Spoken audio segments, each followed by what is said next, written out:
Hey guys, how's it going? Before you watch my Starfield review, please understand that everything I'm saying in my review is purely my opinion. This has nothing to do with console wars, this has nothing to do with what plastic box I play on. I'm judging this based on the game.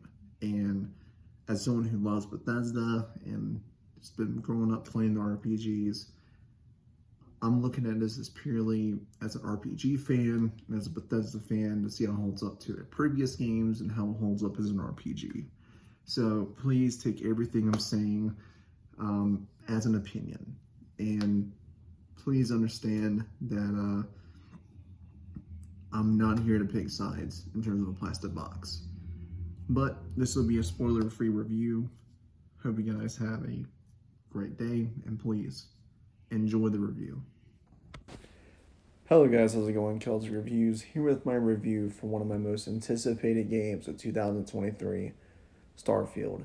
Now this review will be completely unbiased. I am a self-admitted Bethesda fan and I am a huge RPG fan, but that will not stop me from giving you guys a honest, unbiased review of the game. Now when I say honest, I mean I'm keeping my fanboyism to the side for Bethesda to give you a straight up review. Just as a warning, there will be no spoilers in this review, and a lot of the gameplay clips you are seeing are repeated. I took very specific gameplay clips of the game to show a lot of the aspects of the gameplay that I feel like are important to this game. The only one that is missing that I do regret not recording is the skill trees, but I will explain how skill trees work and hopefully I'll paint a good picture. But things like shipbuilding and base building, I delved into a little bit, but not a lot into. But it is there. It is very in depth, and I do like it. So, with all of that being out of the way, let's get into my review for Starfield. Now, I want to go over the negatives first because I feel like while the negatives are very few, they are major. For one, I do not like some of the RPG mechanics. Now, I will give Bethesda this, and this is more of a mixed bag than a negative. The RPG mechanics are much improved on from Fallout 4. If you remember, Fallout 4 felt like a first person shooter with light RPG mechanics. It felt like Cyberpunk. With Starfield, I do feel like they took those criticisms to heart, but my negative is probably more of a nitpick than anything. So I will say, in terms of the positives of the RPG mechanics, as I said, this is more of a mixed bag than a negative. Your choices actually do have some sort of impact. I am happy about this. When an RPG does this, it makes me feel even more immersed in the world that I am in. Games like Morrowind, Oblivion, Witcher 3, and Kingdom Come Deliverance did this perfectly. Now, is Starfield perfect with this? Absolutely not. However, I do feel like a lot of the choices you do make will have some sort of impact later on, mostly concerning your companions. I actually had a full blown argument with one of my companions due to a choice I made in a very specific quest that wasn't even a main story quest, but kind of a smaller quest. It came back to bite me in the ass because of a choice I made. That is extremely well done. And I'm happy Bethesda took those, oh, well, they don't make good RPGs like that anymore criticism to heart.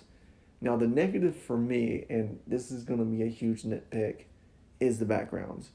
I do feel like a lot of RPGs kind of fail at this, and I don't know why. I know Oblivion, to me at least, did it extremely well. I like it when my backgrounds actually have some sort of impact on the world around me. Now with Starfield, I will say the traits they do present, which is another positive, really well done, is that the traits will actually give me negatives and positives. For instance, I picked hero worshipped, kid stuff, and wanted. And because of that, I had to send credits to my parents every week with kid stuff. I got annoyed by the adoring fan every second, but he gave me great shit. And wanted, I could be randomly on a planet exploring a base in the middle of a firefight. All of a sudden, a ship land, and I got bounty hunters coming after me. That is the shit that I love, and it has an impact. Backgrounds really don't.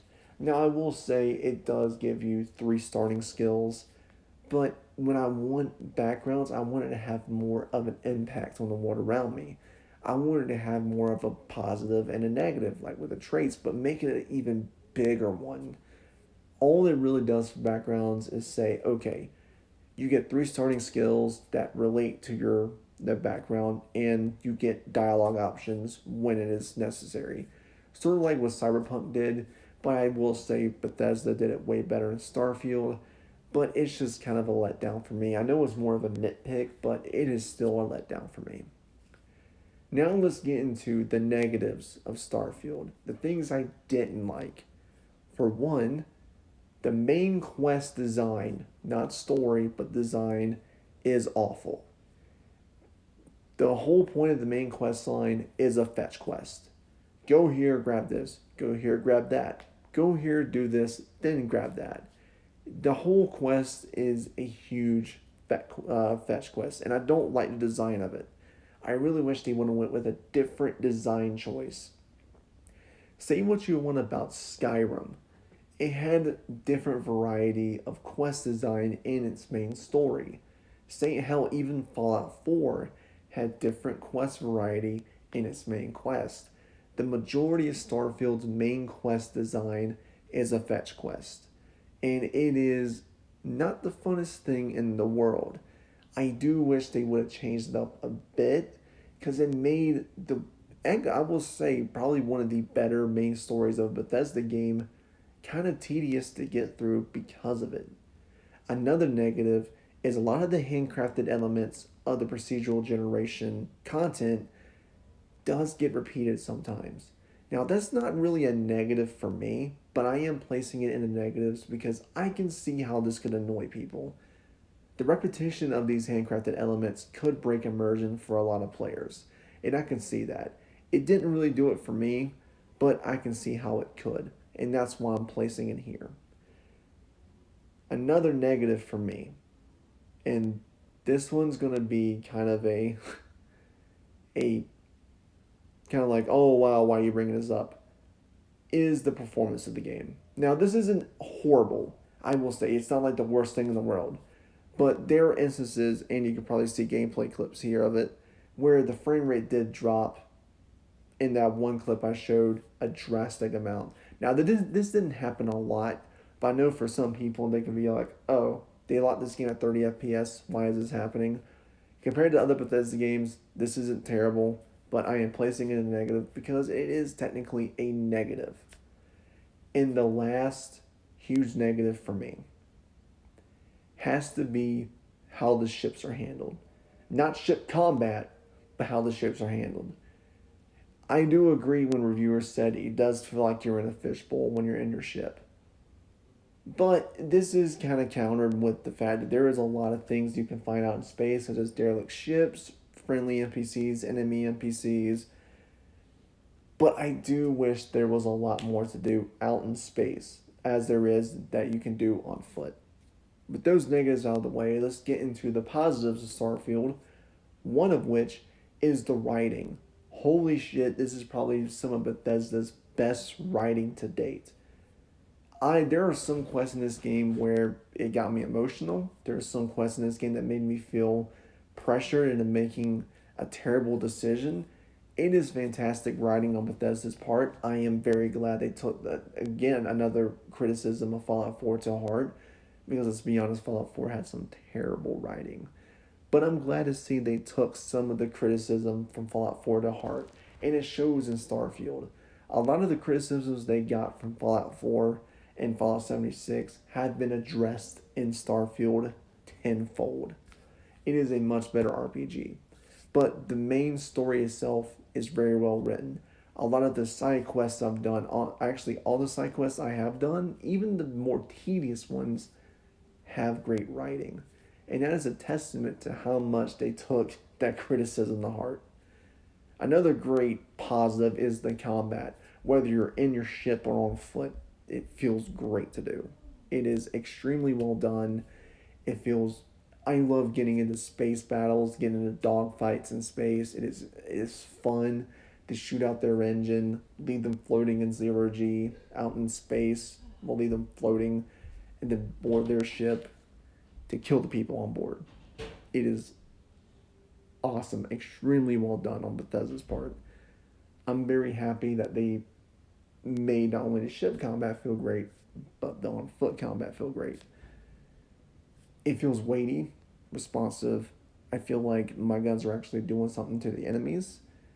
However, that can't be said for the melee combat. I do feel like that's really weak. I do think that could use a rework from Bethesda, but it is really well done in terms of the gun combat and the ship combat. Um, Another positive is the amount of content you get in this game. For $70, you get a lot of content. There's a ton of quests to do.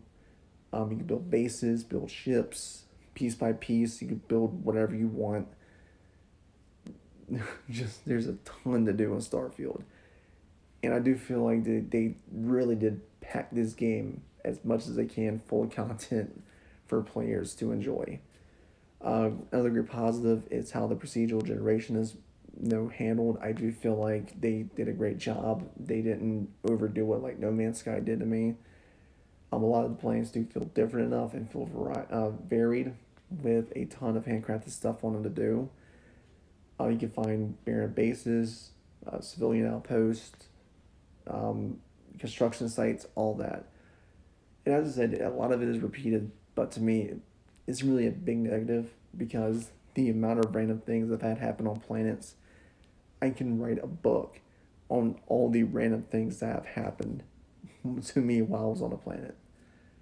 Another huge positive is New Game Plus. Now, this is the first Bethesda game to have it, and I really want them to keep bringing it back. And the way they do it is very creative, very interesting, and very fun. I have done 2 New Game Plus runs with the same character, and it what it does is actually changes the quest up, it changes the dialogue up, and it's all different, and it feels so cool, and it just is great how they handled it. Another great positive is, to me, the graphics. It looks really good for Bethesda game. You can tell they squeezed every bit of the Creation 2 engine, like every drop of it into this game. And even like just the simulated gravity and just the individual things that can be picked up and thrown down. I'm pretty sure you've seen a clip of like all the potatoes in the cockpit. It's very well done. But graphically, some of the planets are beautiful. You can see some of my screenshots here that I've taken where it's just absolutely stunning to look at. Another great positive is quest design. Extremely well done. I will say probably not some of Bethesda's best. I still think that goes to Skyrim. But a lot of the side quests feel fantastic to do. A lot of the stories feel great. Again, that ties into the great writing. And last but not least, the biggest positive to me is how this game launched. But aside from some of the iffy performance here and there, I had maybe 2 crashes in 70 hours of gameplay. Maybe a handful of bugs, none of which were great game breaking, most of which were just funny bugs. And the frame rate, for the most part, was locked at 30, and because I was playing on a Series X. Overall, my experience with Starfield was great. Do I think it's going to be in my Game of the Year contenders list? Of course. It's most definitely going to be there, but this game isn't perfect.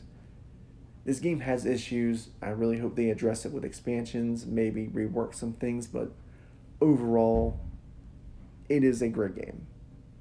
It is awesome. Kudos to Bethesda. They finally came back after the mediocrity of Fallout 4 and disaster of 76. They really did come back, and I do feel like this is a great step in the right direction for Bethesda, and I hope they keep this going. They are saying they're going to continue this game for 10 years with content. I hope that's true. But if I were to give Starfield a rating, I really want to give it a 9, but due to the negatives of this game, I'm giving this game a solid 8 out of 10. It is a great game. I had a lot of fun with it. It's definitely going to be in my Game of the Year contenders list. And I do think it was worth the wait, at least for me. As someone who loves RPGs, this was a great game. While it does have negatives, it doesn't hold this game back from being like great, because it is a great game. I do think it's worth your guys' time, especially if you have Game Pass. And if you don't, I do think it's worth $70. Anyways, guys, I hope you guys enjoyed the review. I am currently going to be reviewing Payday 3, Liza P, Cyberpunk 2.0 update, and Phantom Liberty when those come out. So please stay tuned to my channel. I will have more reviews up in the future. And yeah, I hope you guys had a great time watching the review, and I will talk to you guys next time.